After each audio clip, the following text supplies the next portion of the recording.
The word struck me like a blade drawn across the skin, sharp, cold, and impossible to ignore. I shaved myself, hope my ex will come. The room erupted in laughter. Her friends chuckled, glasses clinking, the music thudding faintly from the bar speakers. But I wasn't laughing. I froze, drink halfway to my lips, the warmth of whiskey suddenly tasting like ash in my mouth. She hadn't seen me yet. My wife, my partner of 8 years, stood near the corner, tossing her hair back, her cheeks glowing with the comfort of friendship. To them it was a joke. To me, it was a confession dressed in laughter. The moment passed for everyone else. Not for me. I sat through the evening with a smile stapled to my face. She slid her hand into mine as if nothing had been said. As if the words hadn't already set fire to the back of my skull. Every laugh, every touch from her felt heavier than lead. When we got home, the silence was thick enough to choke. She hummed as she slipped off her shoes, moving around the living room in the way only someone perfectly at ease could. My heart pounded with every step she took, as if my chest was trying to escape the truth I wasn't ready to face. "Did you have fun tonight?" she asked lightly, dropping her bag onto the couch. I wanted to scream. I wanted to demand the truth. But the words tangled in my throat. Instead, I heard myself say, "Yeah, you." She smiled. God, that smile had once been everything. Of course. It's been a while since I laughed that hard. I thought of her line. I shaved myself, hope my ex will come. The laugh that followed. The careless tone. And yet, something in her eyes carried no guilt. Or maybe she was just good at hiding it. That night, lying beside her in bed, I stared at the ceiling while she slept soundly. Every steady breath of hers was a reminder of how unsteady mine had become. My mind spun with questions I couldn't silence. Was it really a joke? Did she mean it? Has he already been here? I wanted to believe in her. I wanted to believe in the life we had built. The dinners, the quiet mornings, the promises whispered in the dark. But doubt crept in, slow and poisonous, staining every memory we'd made. I noticed things I hadn't before. Her sudden attention to her appearance. The way her phone never left her side anymore. The texts she answered with her back turned. The nights she said she was tired, but scrolled until morning light brushed against the curtains. Red flags I once brushed off now felt like evidence screaming in my face. A week passed. I carried the weight of her words like a stone in my pocket. Always there, always dragging me down. Finally, I broke. We were in the kitchen.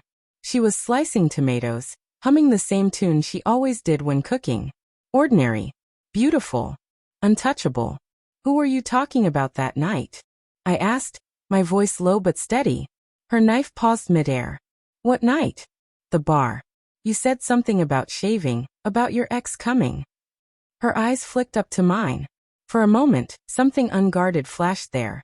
Fear maybe or guilt, but it vanished as quickly as it appeared. She laughed, too lightly, too rehearsed. "Oh that? God, you actually heard that?" She shook her head, rolling her eyes. "It was a joke. Just stupid girl talk. You know how we get when we're tipsy." I wanted to believe her.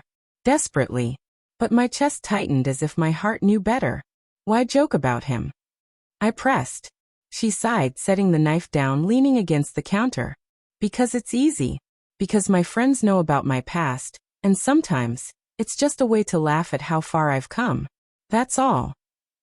Her explanation made sense. Too much sense. But the crack had already formed. Trust once broken doesn't mend with words. It bleeds. The days that followed blurred into each other. I became a detective in my own marriage. Watching. Listening. Doubting. Her phone lit up late one night. I caught the name. Daniel. Her ex. She turned the screen down so quickly it could have been instinct. "Who's that?" I asked. "No one," she replied too fast. "Work stuff."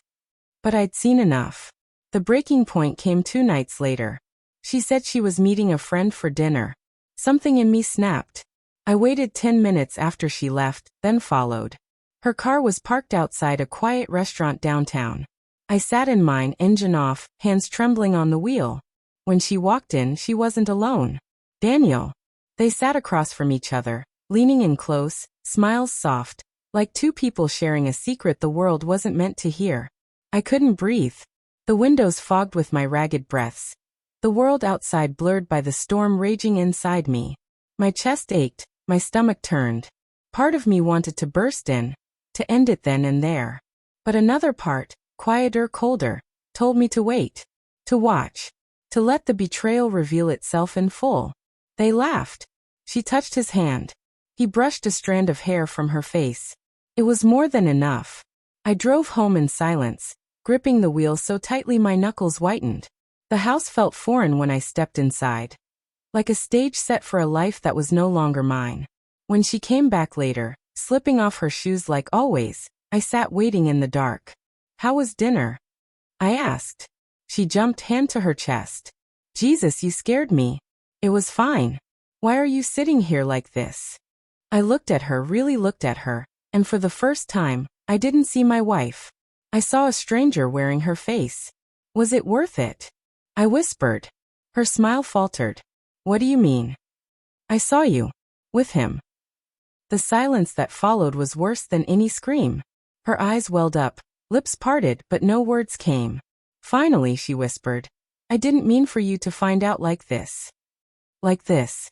As if there was a right way for betrayal to enter a home. I stood, the chair scraping against the floor, the sound splitting the room in two. 8 years, I said. My voice shook, but my words were sharp. 8 years I gave you. And this is what it comes to. Tears streamed down her face now. It wasn't supposed to go this far. I was lonely. I felt like you didn't see me anymore. Her reasons cut deeper than her actions.